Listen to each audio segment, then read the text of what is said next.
السلام علیکم ورحمۃ اللہ وبرکاتہ۔ دوستوں، امت کی تاریخ، امت مسلمہ کی جو تاریخ ہے وہ الگ الگ زبانوں میں، جیسا کہ عربی ہے، فارسی ہے، اردو ہے، لکھی گئی، الگ الگ کتابوں میں لکھی گئی۔ لیکن چونکہ امت کا حال یہ ہے کہ کتابوں سے دوری اختیار کی گئی ہے اور کتابوں کی زبان ہماری زبان ہمیں سمجھ نہیں ہے، کیونکہ ہماری زبان میں اور کتابوں کی زبان میں زمین اور آسمان کا فرق ہے۔ اسی لیے سوچا گیا کہ ایک آسان زبان میں ایک ویڈیو سیریز آپ کے سامنے رکھوں، تاکہ جن کو بھی دشواریاں پیش آتی ہیں ان کو تھوڑا بہت سمجھنے میں آسانی ہو۔ اس کی کوشش کی جائیں گے انشاءاللہ۔ تو آپ اس بات کو پہلے سمجھیں کہ تاریخ کسے کہتے ہیں۔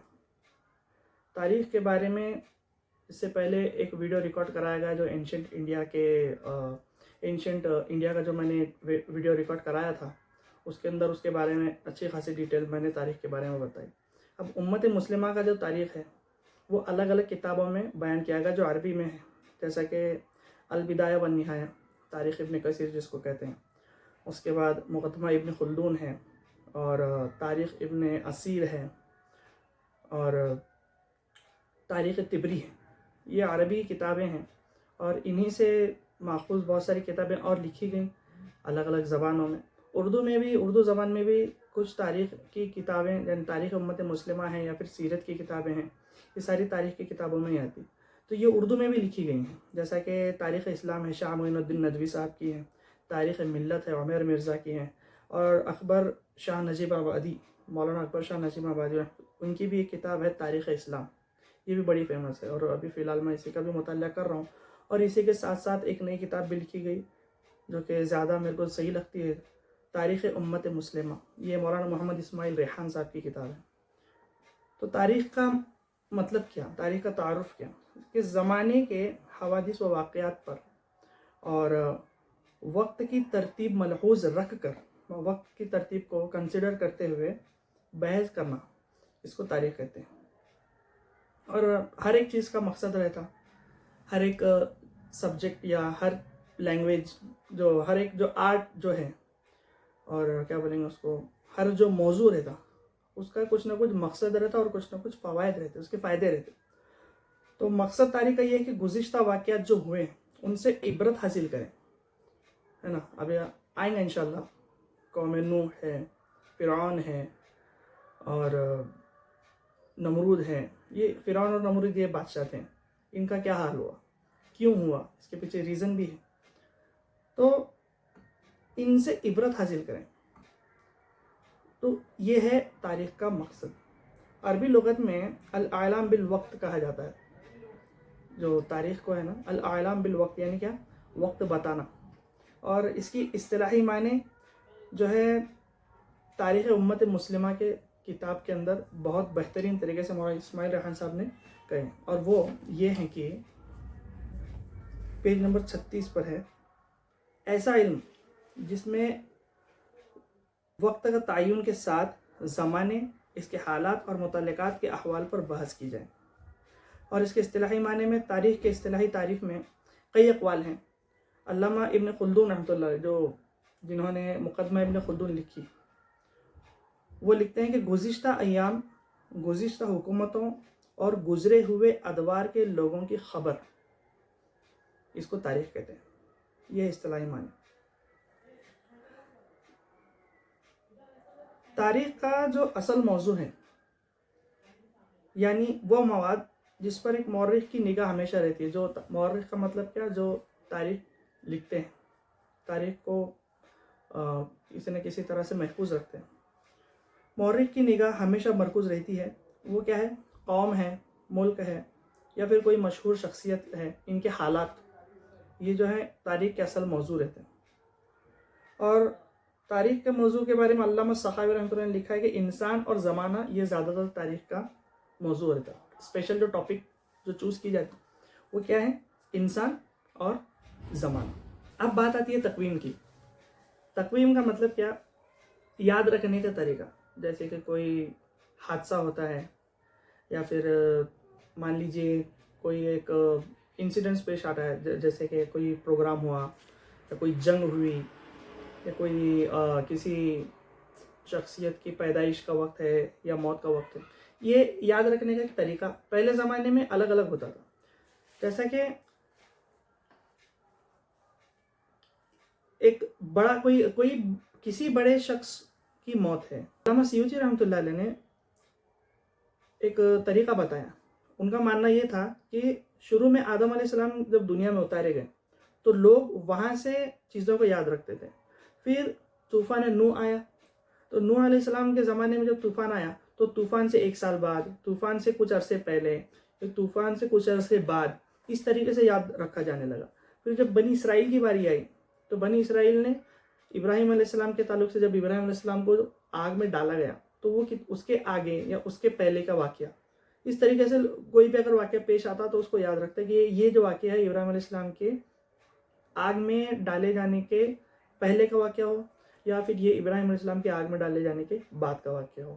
پھر اس کے بعد ہوا یہ کہ موسیٰ علیہ السلام کے زمانے میں موسیٰ علیہ السلام کے جو ادوار تھے فرعون کا تعلق سے جو، پھر سلیمان علیہ السلام کا دور آیا تو اس وقت میں سلیمان علیہ السلام کے ادوار جو اس وقت میں جو واقعات ہوئے وہ. پھر جب عیسیٰ علیہ السلام کا دور آیا تو ان کا ایک طریقہ رہا. اور پھر عیسیٰ علیہ السلام کے بعد تو عیسوی سن کا آغاز ہوا. عربوں نے اپنی سہولت کے لیے قمری مہینے مقرر کیے، جیسے کہ محرم ہے، سفر ہے، ربیع الاول ہے، یہ وغیرہ وغیرہ. لیکن ہوا ایسا کہ ان کے اندر سال کا کوئی شمار نہیں کیا جاتا تھا. جیسے کہ عام الفیل ہے، ہاتھیوں کا دور، اگزامپل دیا نا.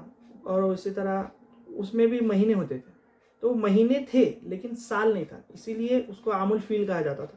کوئی کون سا سال، کتنے سال، کیا سال، اس بارے میں اس میں کچھ یہ نہیں ہوتا تھا. حضرت عمر کے زمانے میں تاریخ کا اندراج کا جب مسئلہ آیا تو یہاں سے ایک ایشو اٹھا کہ کس طرح سے کیا جائے.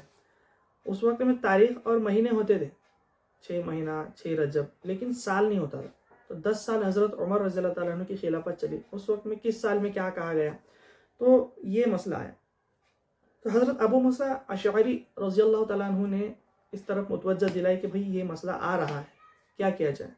تو حضرت عمر نے ہجرت سے تقویم کا آغاز کیا کہ ہجرت کے سال سے ہم کنسیڈریشن کریں گے، ہجرت کے اتنے سال میں یہ ہوا، ہجرت کے اتنے سال، مطلب ہجری سن جو ہم بولتے ہیں، اسلامی کیلنڈر کا جو آغاز ہے وہ ہجری سن سے ہوتا ہے. جیسا کہ 1 ہجری، 2 ہجری، 3 ہجری، ہجری سن کا آغاز ہوا. اور اسلامی دور کا جو تاریخ لکھی جانے لگی وہ اس حساب سے لکھی جانے لگی. صحابہ کے دور میں حضور صلی اللہ علیہ وسلم کے جو اقوال تھے تو صحابہ نے ان اقوال کو، ان طریقوں کو، ان احادیث کو محبت کے طور پر جو ہے سٹور کر کے رکھنے لگے، لکھ کر. جب حضور صلی اللہ علیہ وسلم نے اگر کوئی چیز کہی تو اس کو لکھ لیتے، جب لکھ لیتے. جیسے کہ قرآن کا بھی ہمیں پتہ ہے کہ قرآن جب اترتا تو صحابہ اس کو الگ الگ، کبھی چمڑے کے اس پر لکھتے ہیں، کبھی کوئی کاغذ پر یا کوئی کپڑے پر، جیسے ہوتا، یہاں تک کہ ہڈی کے اوپر بھی لکھا جانے لگا. تو اسی طرح صحابہ نے حضور اقدس صلی اللہ علیہ وسلم کی محبت کی بنا پر جو ہے ان کے اقوال کو بھی محفوظ کیا اور ان کے ایکشنز جو ہوتے، جیسے جو حضور اقدس صلی اللہ علیہ وسلم کرتے، جو حضور صلی اللہ علیہ وسلم کیے ہوں گے، جو بھی واقعہ پیش آ، ان سب کو محفوظ کر کے رکھتے تھے. اور اصل مسئلہ حضرت امیر معاویہ کے زمانے میں ہوا. تو حضرت امیر معاویہ نے رضی اللہ تعالیٰ عنہ، انہوں نے سب سے پہلا جو ہے حکم دیا کہ حضور اقدس صلی اللہ علیہ وسلم کے جو سیرے اور غزوے ہوئے ان کو نوٹ کیا جائے، اس وقت میں کیا کیا مسئلے مسائل پیش آئے، پھر اس کے ذریعے سے جو ہے آج کے دور کے جو ان کے اس زمانے کے جو بھی مسئلے ہوتے تھے وہ اس کو اس حساب سے ریزالو کرنے لگے. اور اس کے بعد ایک دوسرا دورہ ہے حضرت عمر بن عبدالعزیز کا. حضرت عمر بن عبدالعزیز نے رحمۃ اللہ علیہ نے پوری ایک کتاب جمع کروانے کا حکم دیا. اب وہ مل نہیں سکتی، اب وہ نایاب ہے. تو اس وقت میں سیر و مغازی کے نام پر ایک پوری کتاب جو ہے کتابی شکل میں سب سے پہلے وہ چیز ملی.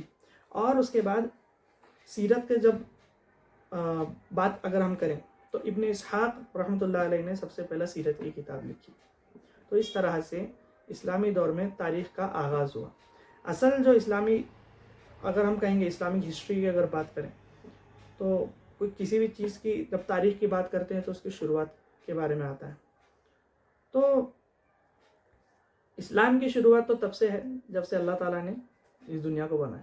تو انشاءاللہ ایک چھوٹا سا وہاں سے دوسرا سیشن ہم کریں گے جس میں دنیا کی شروعات کے تعلق سے ہم وہ سیشن میں لیں گے. ابھی کا جو یہ چیز تھی یہ صرف اسمال انٹروڈکشن تھا کہ کس طرح سے اسلامی تاریخ کو لکھا گیا, اسلامی تاریخ کو ایک کیا بولیں گے کتابی شکل دی گئی. نیکسٹ سیشن میں انشاءاللہ ہم اصل جو ہے تاریخ شروع کریں گے, دنیا کیسے بنی اور اس کے بعد آدم علیہ السلام کے تعلق سے یا جنات کے تعلق سے ہے. نیکسٹ سیشن میں انشاءاللہ اس کے تعلق سے بات کریں. السلام علیکم و رحمۃ اللہ.